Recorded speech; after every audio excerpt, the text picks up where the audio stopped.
You're listening to Sudbury News Talk. I want to show you something. Stand by. On the morning shift. Anything could happen. Sudbury News Talk on the morning shift.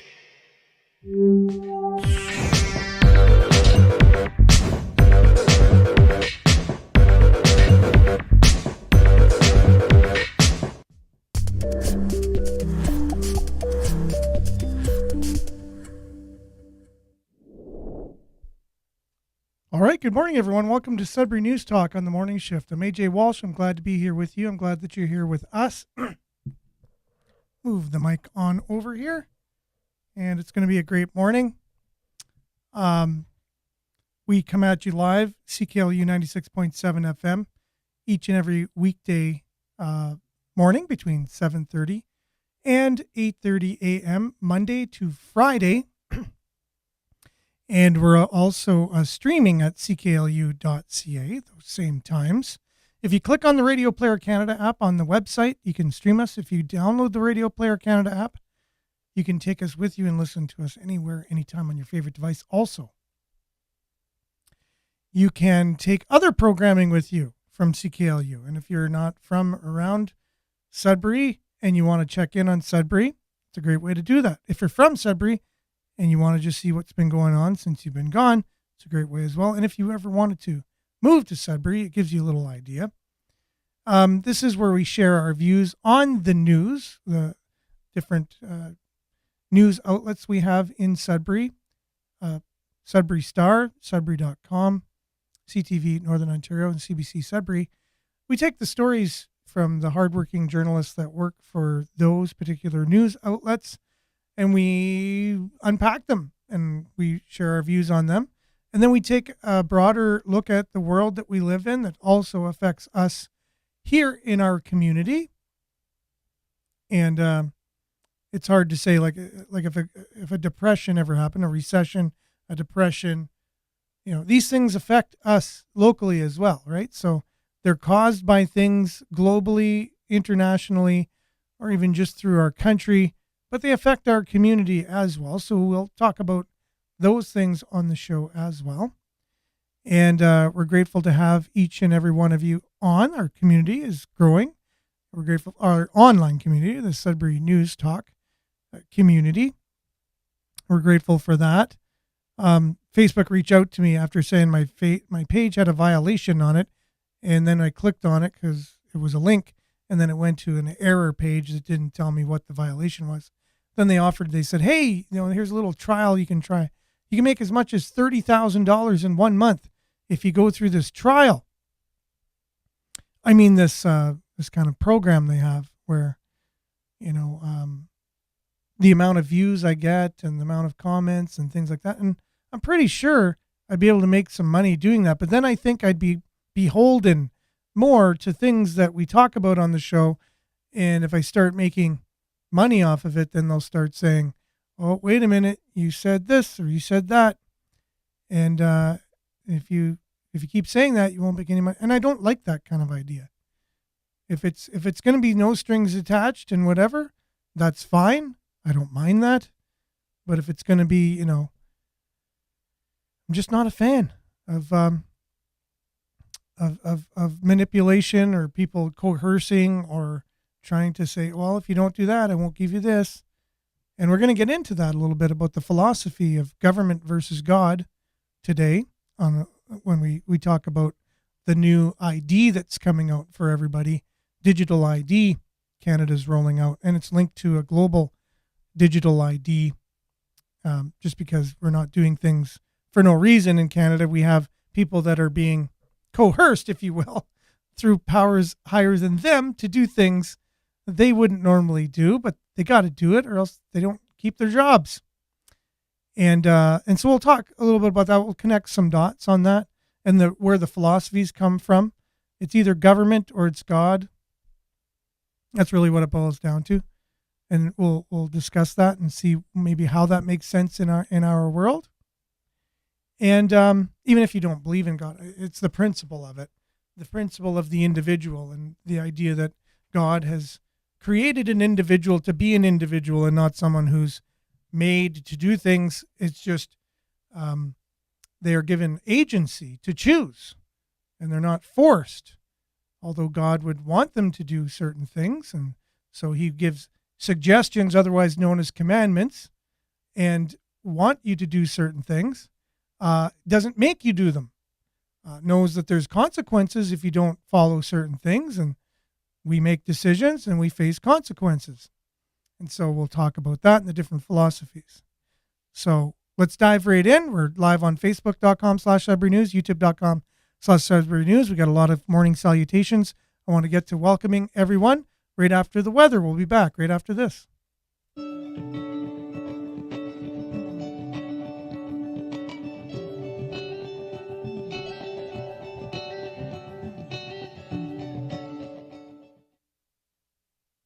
And Sudbury weather brought to you by sudburyweather.ca. Currently it is 16 degrees. Got some fog going on out there. I don't see any where I am at, but I'm sure there is fog. Today, mainly cloudy, fog patches dissipating this morning. High of 26, humidex 30, UV index 6 or high. Tonight, clear, becoming partly cloudy after midnight, low of 15. Wednesday, mainly cloudy, 60% chance of showers late in the morning and in the afternoon with a risk of thunderstorm, wind becoming southwest 20 kilometers in the afternoon. The high is 28 and the humidex is 33, UVX is 6 or very high, so hot. It's going to be a hot day tomorrow, but there's a 60% chance of showers. And then Thursday, 30% chance of showers, high of 29, 60% chance of showers again on Friday with a high of 27. So warm weather, but precipitation is in the forecast. And then, so that then into the weekend, it cools off a bit, 30% chance of showers on both Saturday and Sunday with a high of 23 on both Saturday and Sunday. That means a 70% chance of not having showers. And Monday, 24 degrees, mix of sun and cloud is in your forecast. The satellite looks like this for those viewing on Facebook or YouTube, and for those on the radio. It's very clear over most of northern Ontario. And so there are some clouds coming in from the west as usual. And that's the look at your Sudbury weather, brought to you by sudburyweather.ca. We will be back right after this with your morning salutations. And people have already started commenting on other things. And so we'll get into that as well as your stories of the day and unpacking them right after this.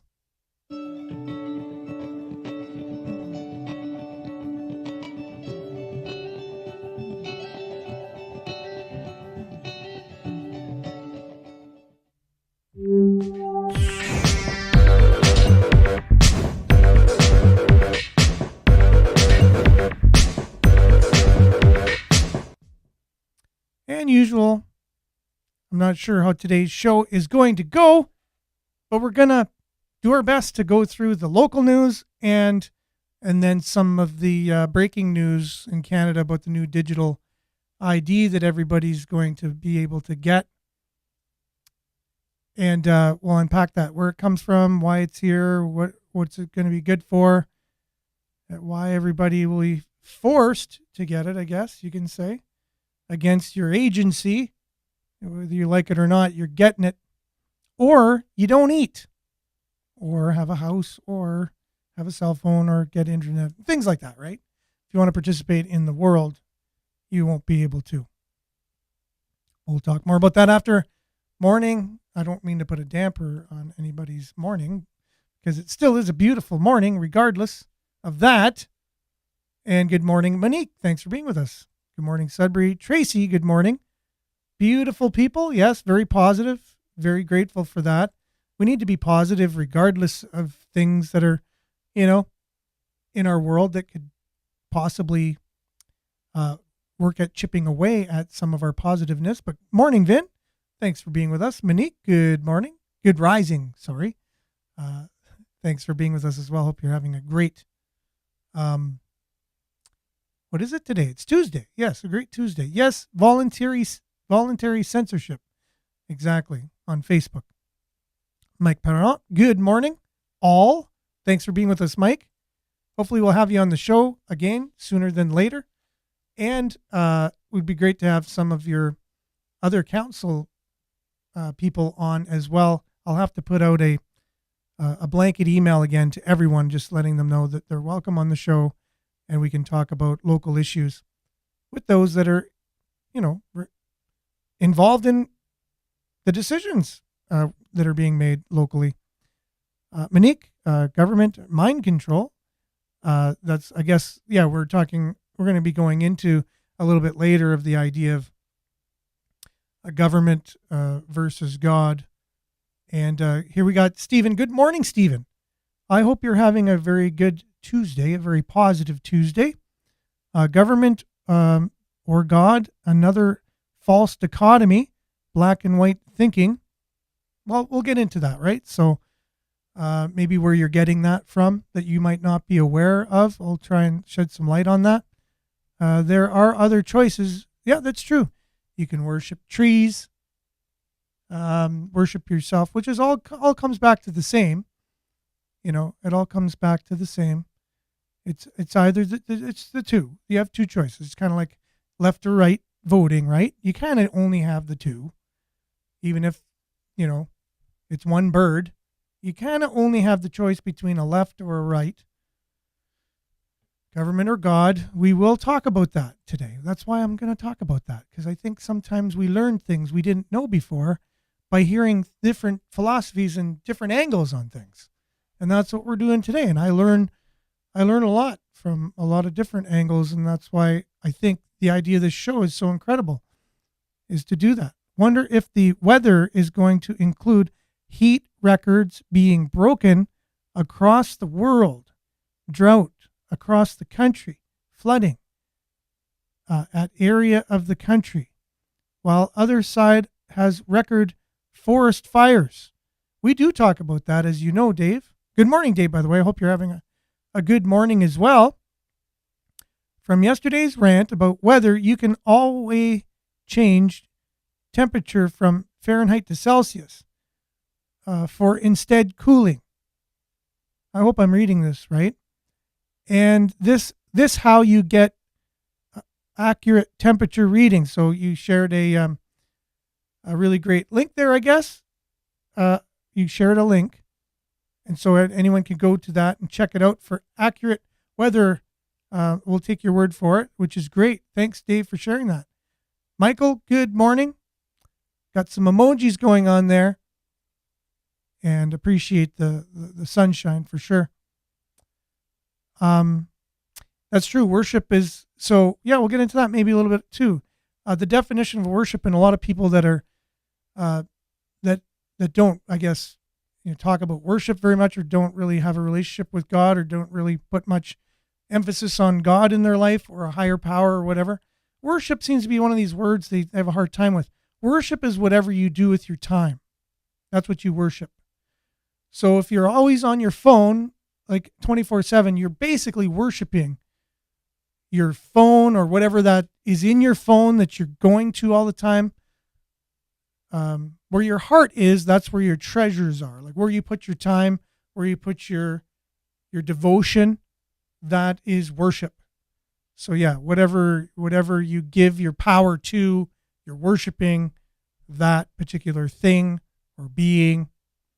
So there's no middle. No, that's true. Government is not an actual bird. That's a meme.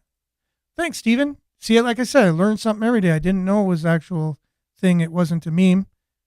Worship government. Yes. Yes. If you can worship government for sure. And that's what they want. Ultimately, government wants you to worship them. That's true. That's what we're going to talk about today. Thank you for that. Danica, good morning. Thanks for being with us. And, Maurice, good morning as well. Great for the happy memes. And again, Stephen, feeling really great today. A little bit jovial, it looks like, in the morning, which I appreciate that he does in fact worship me, which was my whole idea for this show. Sarcasm inserted here. I want people to worship me. Yeah. Yeah. Worshiping isn't being ridiculed and spoken to in a way that's not respectful and things like that. That's definitely not worship, but I love the sarcasm, and we'll take it any way we can. So let's get right into it. We'll talk about that later. It's a great prelude, I guess, to what we're going to be talking about later. Sudbury mother can now bury her son, the individual who was indeed stabbed to death, was sentenced yesterday to 10 days in prison. You can't even walk through downtown without fear of getting stabbed, the victim's father told the court. And now that the courts have dealt with their son's killer, Donna Drysdale can lay him to rest. This is coming from the Sudbury Star. I speak for all of Jeffrey's loved ones, Donna said Monday, noting that her son's remains are in a black box in her home. When justice has been served, I will put Jeffrey's remains in the ground alongside his late brothers. Donna Drysdale made the comments on Monday after Superior Court Justice Kathleen Cullen sentenced Patrick Johnson to 10 years in jail. Donna, in her victim impact statement filled with the court, said she was about a block away when her son was stabbed on December 15th, 2021. She heard the emergency vehicle sirens, but did not find out until later her son had been fatally stabbed. Asked how she felt about the 10-year sentence, Donna said, 5 years, 10 years, 15, 20. Jeffrey's not coming back. I truly feel for Patrick Johnson's family, for the despair involved. I'm satisfied with the 10 years. That's interesting. After court closed, Donna Drysdale met Gaynell Bullard, Patrick Johnson's mother, in the hallway, and they hugged. While Donna Drysdale accepted Cullen's decision, Jeffrey's father, Robert, said he wanted a longer sentence. It's not enough for it, he said. Robert said he is glad Justice Cullen ordered that the Drysdales be notified if Johnson seeks parole before completing his sentence.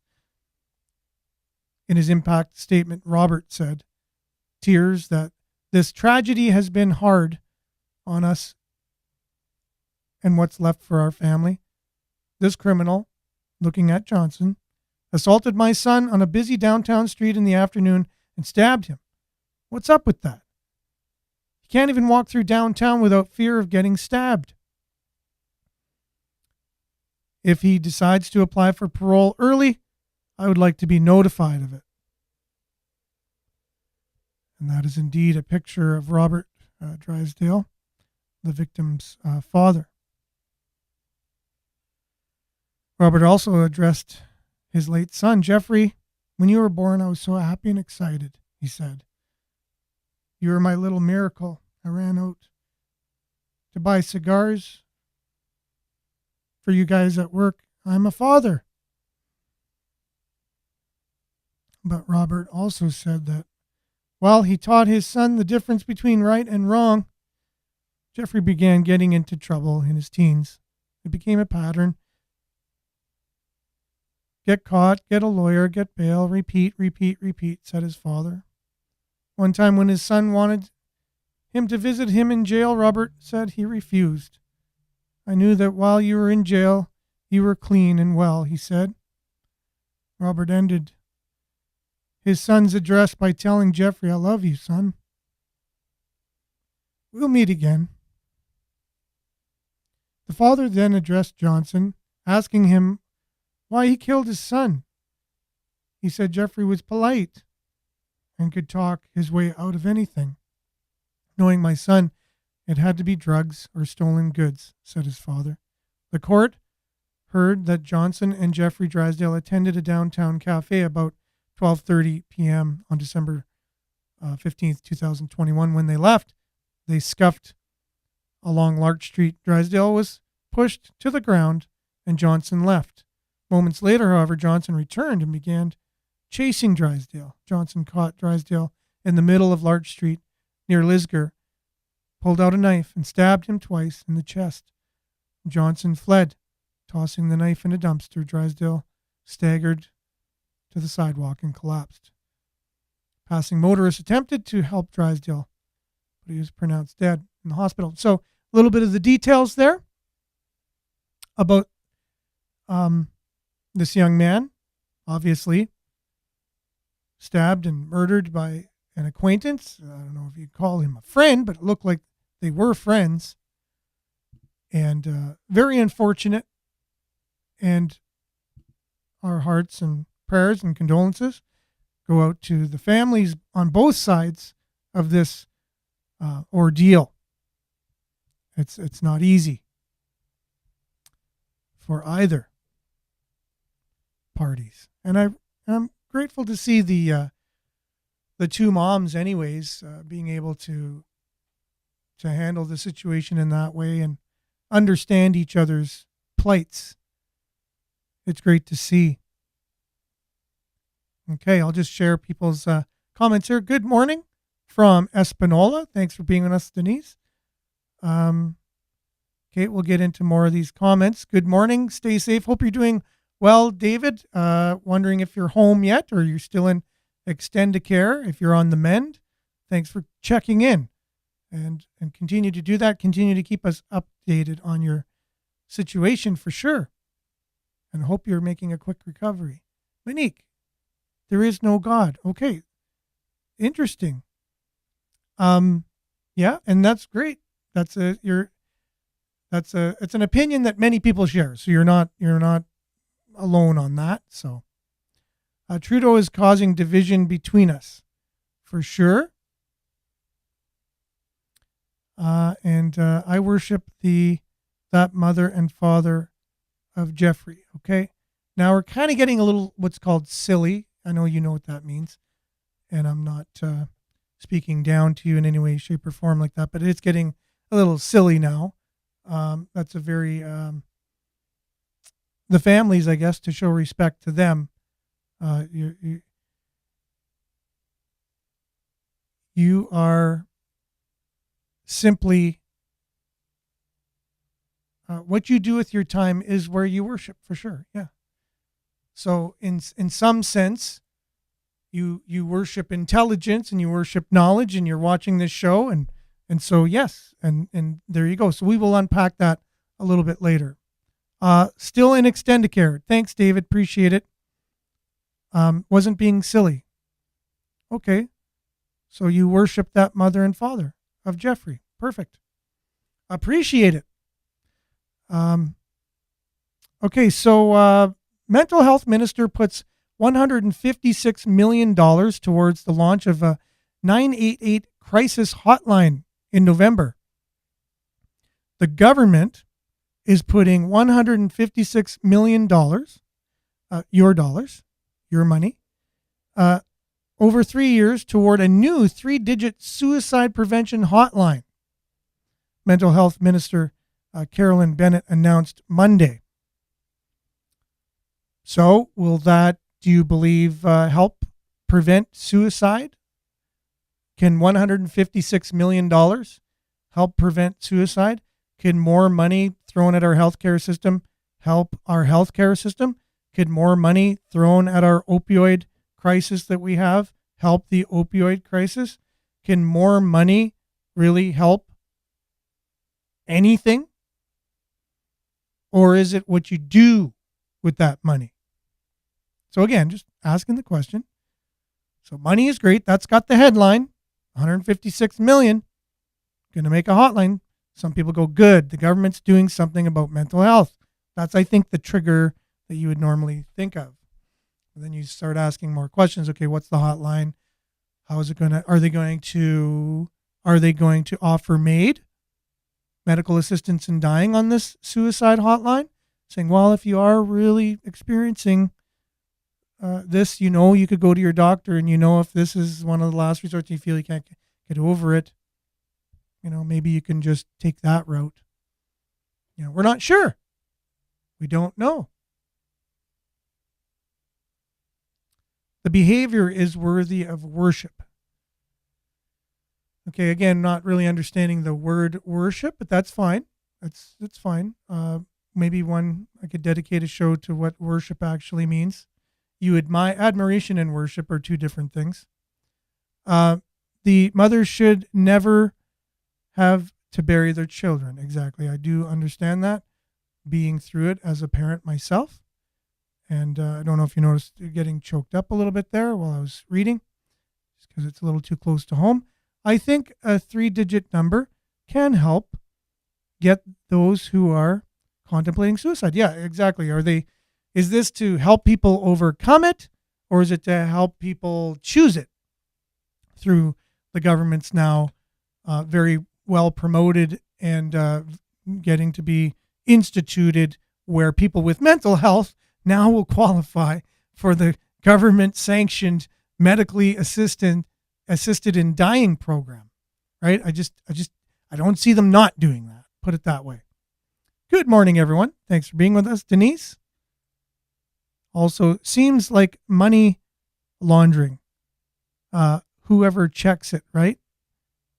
Yeah, exactly. I think, yeah, that I have my suspicions of that as well. Very suspicions about when money is just being thrown, like that, the COVID thing. I knew right away. I said, a lot of people's pockets are going to get lined with this CERB. There's a lot of corruption going to happen here. I just knew that. And at the end of the day, that's what happened. Now there's billions of dollars that is just going unaccounted for, and the government's not even going to try and get your money back. Your money. Remember that, right? If someone broke in your house, grabbed your money, and said, no, but I'm going to use it for a good thing, that's kind of like what it is.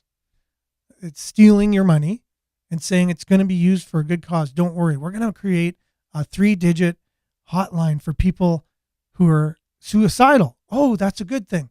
Well, we might refer them to a doctor to, as an option to take their own life through a doctor, which we will then swipe the Ontario health card for their last time and get paid for it at the same time. Of your tax dollars, the doctor will be incentivized to offer this service, because it is indeed a service, right?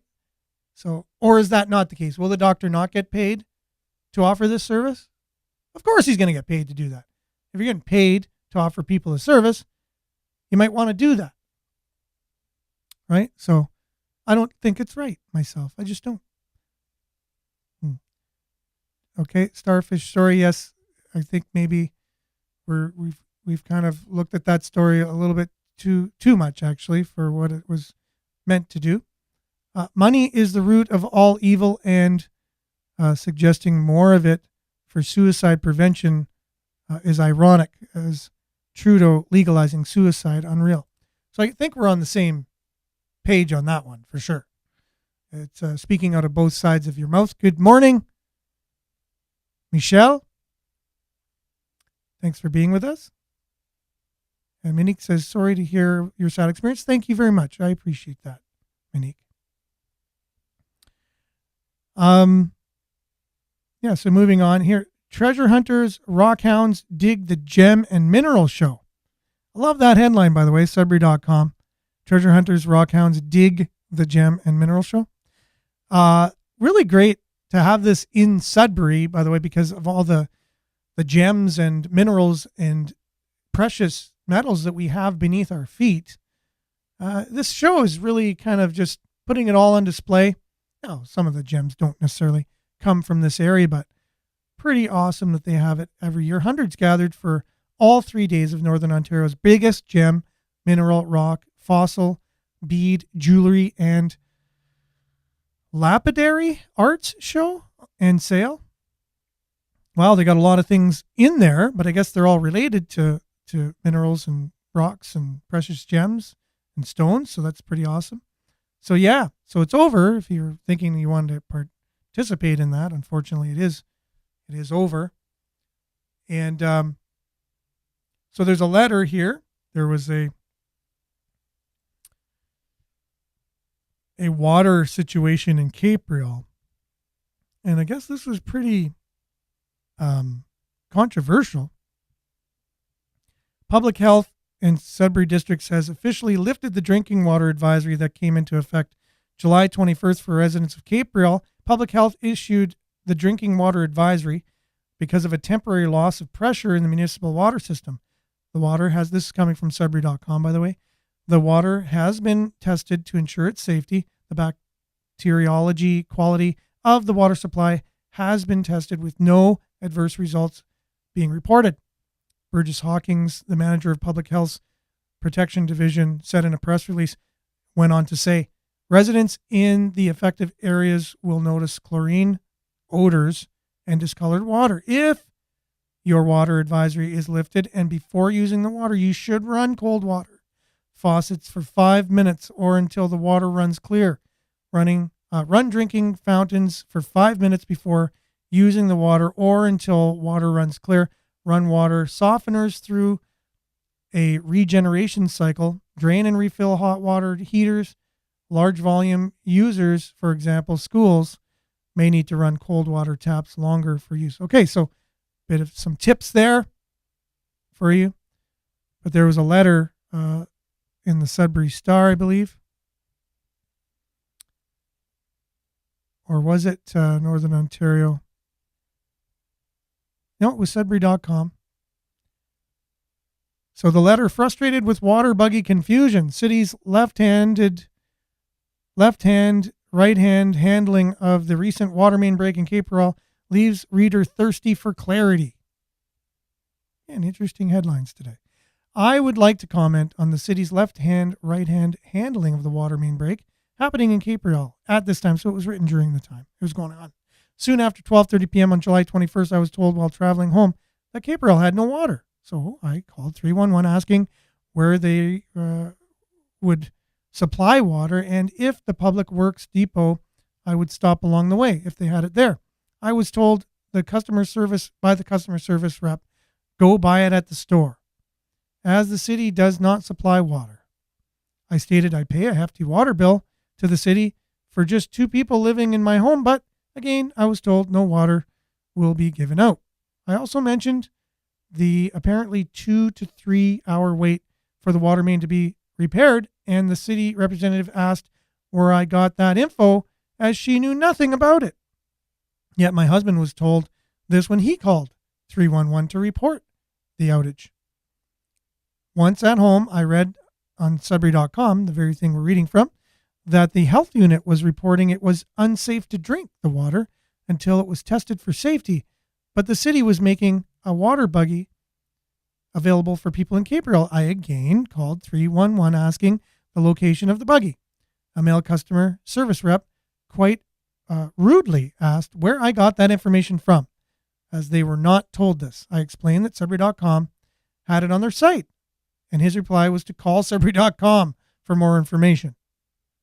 When I informed him the story and said Public Health Sudbury and Districts was advised and the city would be stationing the water buggy in Cape Coral, I was told to call them. I found his replies quite puzzling and expressed frustration that even though I pay a water bill to the city, I couldn't get a clear answer. Again, his rude reply was to the effect that, yes, I do pay for water, but right now it's broken. I then called the health unit and spoke to a person, the first person who knew nothing about the situation, so I was transferred to a voicemail that stated I would get a call back within 1 business day. When I reached a person, the health unit rep told me the water buggy is at the Public Works building on Cape Coral Lake Road. It had been more than 3 hours since the water was off at this point, and still no help from the city. I called my local citizen service center, but only got the voicemail. So my husband walked over to find out where the buggy would be located. All he found was a note on the door stating the office was closed due to the water main break. Why would this building be closed instead of trying to call? Why would this building be closed when instead of trying to call 311, sitting on the line, being the 16th person in the queue, Cape Coral taxpayers could drop in or call to find out if help was forthcoming? Again, I called 311, spoke to someone called Katie, who confirmed the water buggy was located at the Public Works building on Cape Coral Lake Road. I asked why the buggy was located in Hanmer instead of Cape Coral, where the water main break actually occurred. How are seniors and public housing tenants supposed to get to Hanmer to fill containers? And who has many suitable containers sitting at home? Katie said this was not a planned outage, so there are no plans. What kind of bamboozlement is this? The city has many water main breaks all over, and they do not have an emergency plan in place. Linda Durkatz, if I pronounced her last name correctly, from Capriel wrote that into Sudbury.com, which I think she makes some valid points there, for sure. Many comments, I'm sure, coming through. I'm not sure if they're to do with the actual story. Looks like Peter's joining us. Peter, I've noticed you commenting many times on the Sudbury Star online, and I'm glad that you've joined us here. Good morning, everyone. Oh, just got bumped out here. NCU Community Center has to be followed.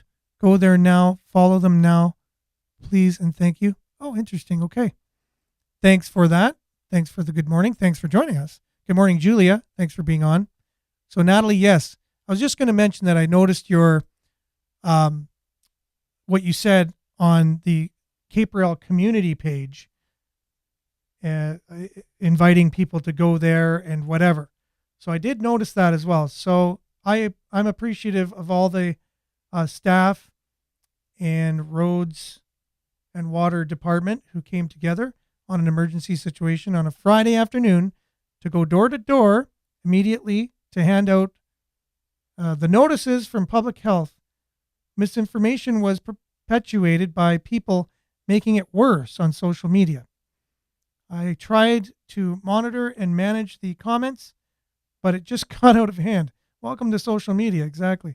Anyway, there is some merit to the letter, but it was a temporary inconvenience. So many people came together to help out. The buggy couldn't come to Capriel on Friday night for several reasons. Water breaks happen every week, for sure. Then Stephen says that the letter was very well written, which I also said, and Natalie referred to as well, that she did make some good points there. I think we can all learn from this as well, that things happen and maybe we can do things better in the future. Very well said. I'm sad they went through what they did. Difficulty. I hope they can improve it. Yeah, exactly. In the future. Councillor Natalie Labby was right on top of it. That is true. Kudos to her for her excellent efforts, and I agree with that as well. So yeah, it was an interesting thing though. I mean, hey, things happen, and again, right? Responsibility, there's responsibility the government has, there's responsibility us as individuals have. Like, maybe we should take some responsibility too from this. City needs to learn, we need to learn. Why don't we have water jugs on hand ready for a water main break? A water main break can happen anytime. Let's say 40 water main breaks happened at the same time in the city. Could we possibly expect all the city officials to go out and fix all 40 water mains all at the same time? Right? We might have to take some personal responsibility for emergencies as well. So I think we're going to learn on both sides of that, what the city could do, what we could do as individuals. I think if people were prepared individually, there'd be less strain for the government, right? Okay. It was unprecedented for sure, or unpredictable situation. And there are some improvements to happen for sure. I think we're on the same page there. Overall, staff worked around the clock all weekend. And yeah, when the hydro goes out, GSU doesn't go door to door with generators. Yeah, I've had a hard time getting information from GSU when power outage is gone. I've had similar situations. And again, reading this letter, who of us couldn't empathize with this particular person? Like, we've kind of mostly, I think most of us, if we own a home or kind of lived a few years on this planet, have been through something similar like this, right? Where we've gotten people that aren't really helping us, and we see, wow, is this really the way we handle these types of things? You know, improvements can be made. I think that's what we take away from this story. So people need to be prepared. Yeah, exactly. 3 days. We've been told, and even the city has that policy that they've been telling us for many years, is to be prepared at least for 3 days with everything you need. And if you are, this kind of thing wouldn't infringe on us as much. So we need to do our best to encourage people to do that as much as possible. speaking city again, Ajax-based company leaving town. Asphalt recycling projects contractor leaves Sudbury. They are the road surface recycling company, and they've demobilized from the site of an asphalt recycling pilot project on the Kingsway. It will not return next year if the city, they will only return if the city meets their conditions. Okay, so what do we got here?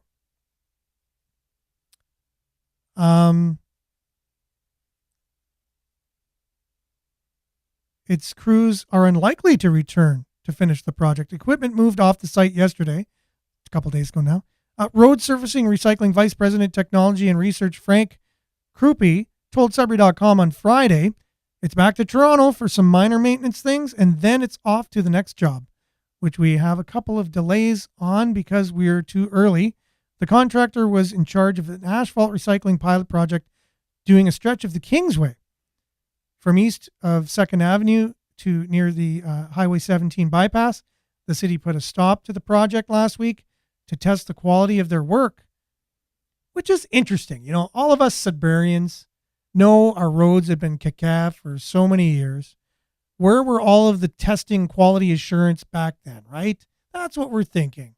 If you're somebody who has any influence with making decisions in the city, you're a Sudburyan as well. You thought the same thing. So why now? Why are they testing now?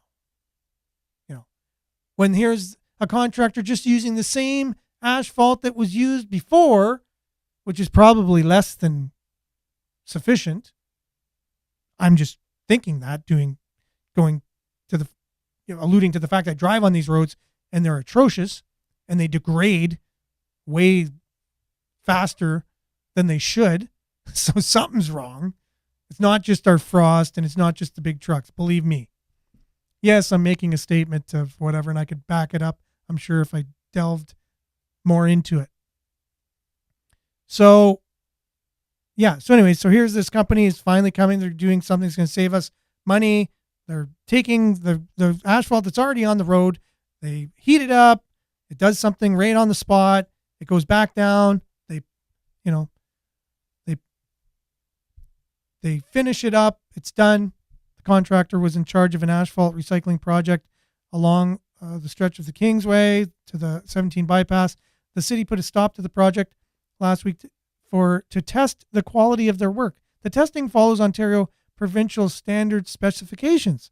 City Engineering Services Director David Shellstead told Sudbury.com earlier in the week, and will take 3 to 4 weeks to see results.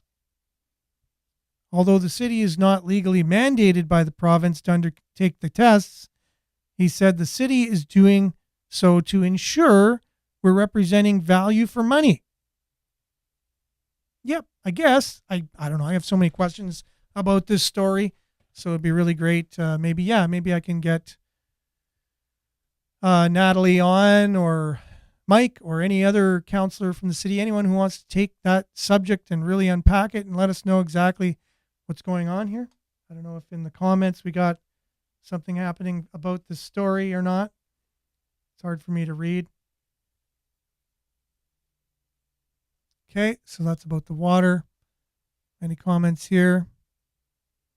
Comments to Natalie, thanking them for their hard work, for sure. Appreciative. Okay. Water main breaks. Yeah, exactly. There's a lot to do with water main breaks, for sure. The city's infrastructure is hurting. It's going to need a lot of injection of capital. Now, there's one thing where, again, the money thing, you need money for infrastructure, for sure. Is there corruption in construction and money in governments? Has it ever happened? Maybe in Montreal and other places, it's been known to happen, right? So there is that too that needs to be looked into, and I think an audit of the city would be appropriate for everybody, all the taxpayers, to know where their money's going. Imagine that. You know how we have the tagline "Sudbury's resourceful city"?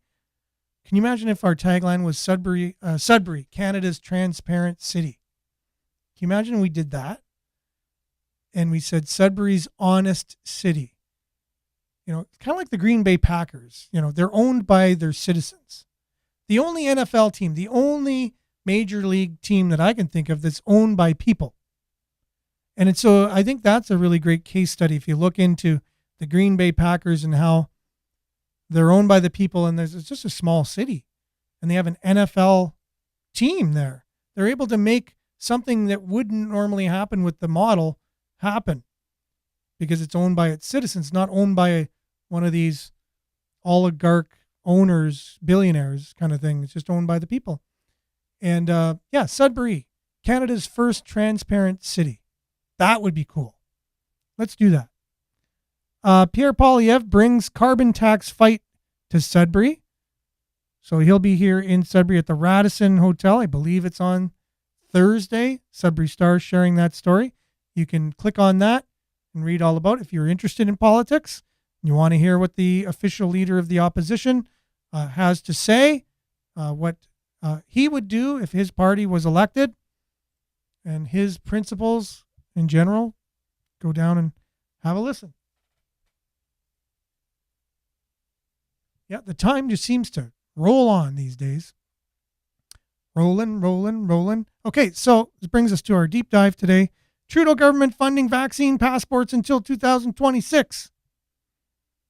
Okay, so what's up with this? Prime Minister Justin Trudeau told reporters that standardized proof of vaccination would make things easier for people. Yeah, it would make things easier for people if everybody had a passport, a digital ID. Would it make it easier for people, or would it make it easier for the government? We're not sure.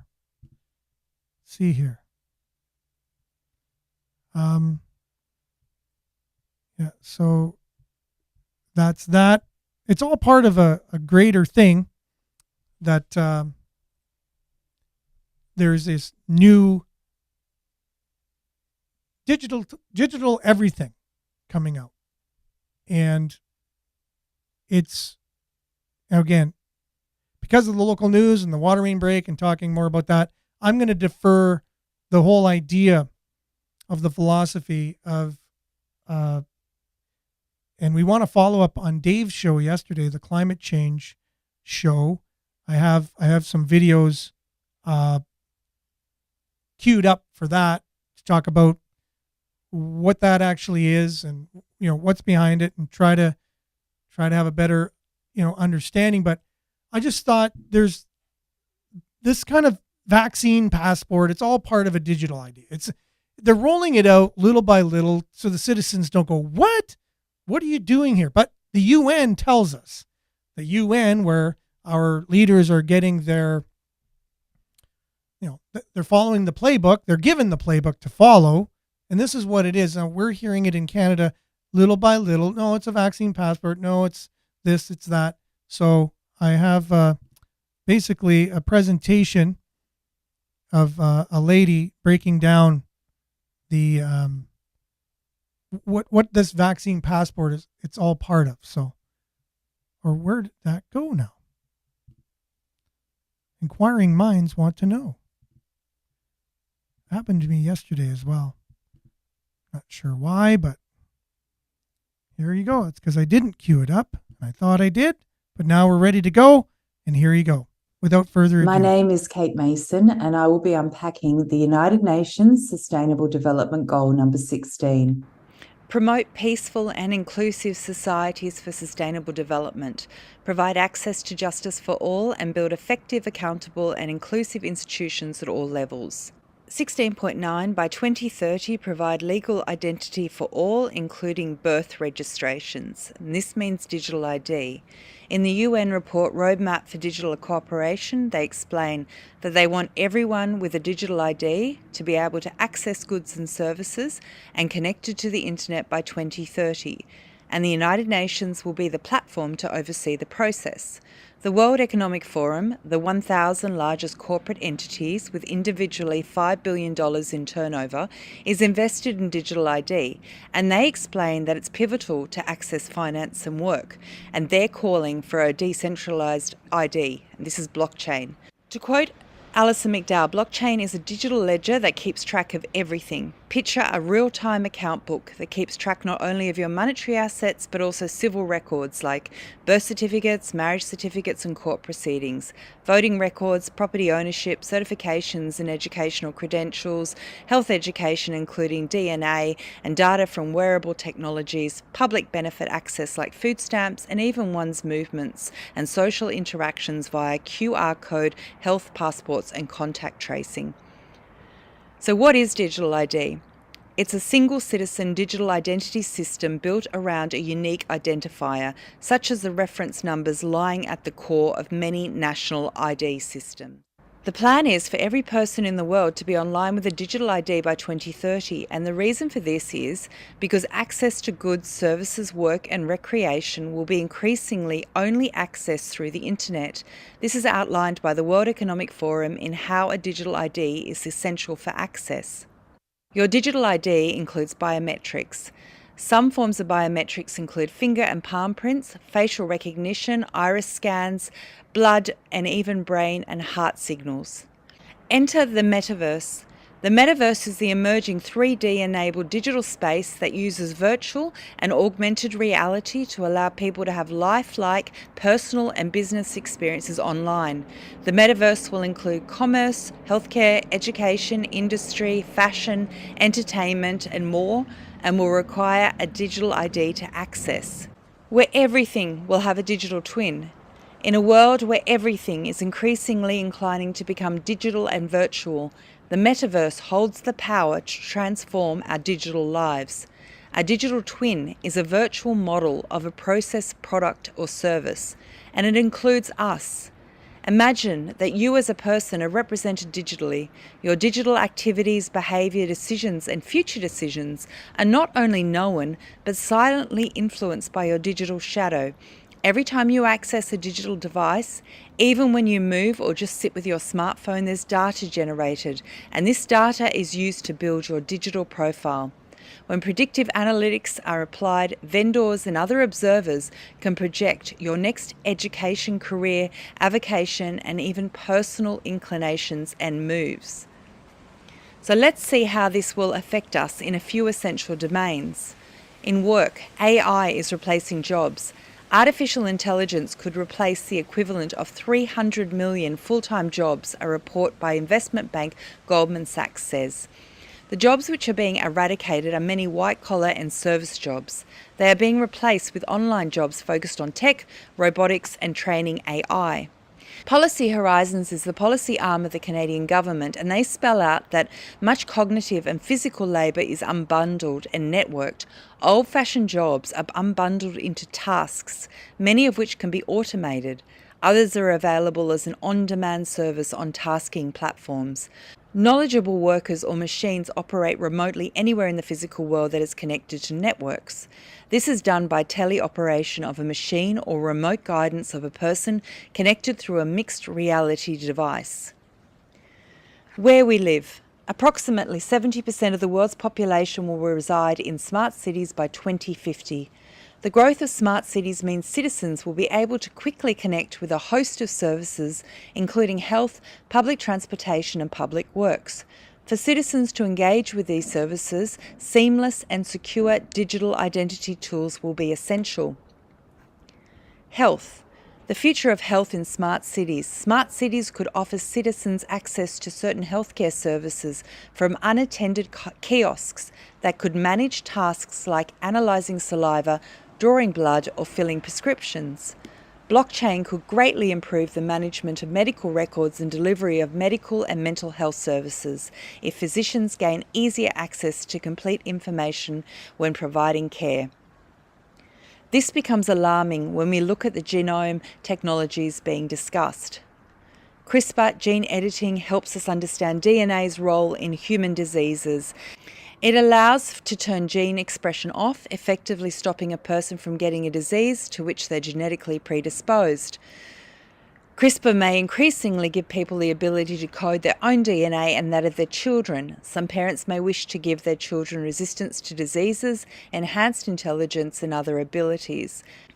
Imagine a world where the state enforces certain procedures as algorithms have ascertained you will be a potential societal burden. Finances. Here we can see how countries all around the world are in lockstep regarding central bank digital currency. CBDC is a form of central bank electronic money that could be used by households and businesses to make payments. And digital ID will be essential to access your finances. Food. IBM discusses blockchain for the food system. With a digital food system, network participants have access to tools and data to improve food safety. I want to point out now that increasingly control methods will be implemented under the justification of keeping us safe and principles of equity. We must be alert when we hear these phrases. They are smokescreens. Scientists from Harvard, MIT and Boston University have developed a way to track produce from paddock to plate right down to the last metre. The researchers engineered microbes filled with information which could be sprayed on surfaces and act as a DNA barcode when later scanned. And here we have Rockefeller Reset the Table report. Broadband access is essential to shifts to online enrolment, online purchasing of food, direct farm-to-consumer purchasing, telemedicine, teleconsultations, as well as education, finance and employment. Education and the metaverse. Welcome to the year 2026 where learning is earning. Your ledger account tracks everything you've ever learnt in units called EduBlocks. Your profile displays all the EduBlocks you've earnt. Employers can use this information to offer you a job or a gig that matches your skills. You can also use the ledger to find investors in your education. Since the ledger is already tracking income earned from each EduBlock, you can offer investors a percentage of your future income in exchange for free learning hours. The ledger is built on blockchain. This means that every EduBlock that has ever been earned is a permanent part of the growing public record of our collective learning and working. Social credit. China's social credit system is a set of databases and initiatives that monitor and assess the trustworthiness of individuals. A good rating could offer priority healthcare or deposit-free renting of public housing, while a negative rating could see individuals banned from flights and trains. Those who lose credibility will find it hard to make a tiny step in society, said by the ex-premier of the People's Republic of China. And in case you think this could only occur within a communist system, here we have the policy arm of the Canadian government. Social credit may become a more powerful determinant of socio-economic inclusion. Rating a user's credibility trusts social credit, as is currently done by Uber, eBay and many others, is becoming more common. At the same time, new technologies such as blockchain bring new ways of capturing and assessing more information.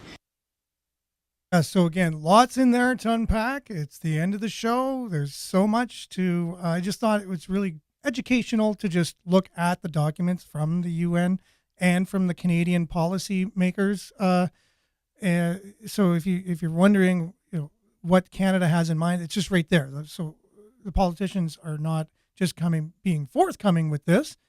That would be transparent, right? They say, no, don't worry. The future looks bright. We'll be able to do all the things she just said, because that's the policymakers talking from Canada, saying this social credit thing, it's going to be great for Canada. I'm paraphrasing. But anyways, that's the show for the day, and hopefully it was educational. We'll be back with, maybe a little bit of what we started the show with today. So part 2, is government or God, or let's just unpack this whole thing. Here we can see government wants to be God, right? They're going to do everything God could do digitally. They're going to be your digital God, and we'll all own nothing and be happy, to quote the WEF leader, Klaus Schwab. Anyways, thanks for being with us today. We'll be back same time, same place tomorrow. God willing, have a great Tuesday, everyone. See you tomorrow right here. Stay tuned now for Earshot Daily on CKLU. Make sure to share, take care, and ciao.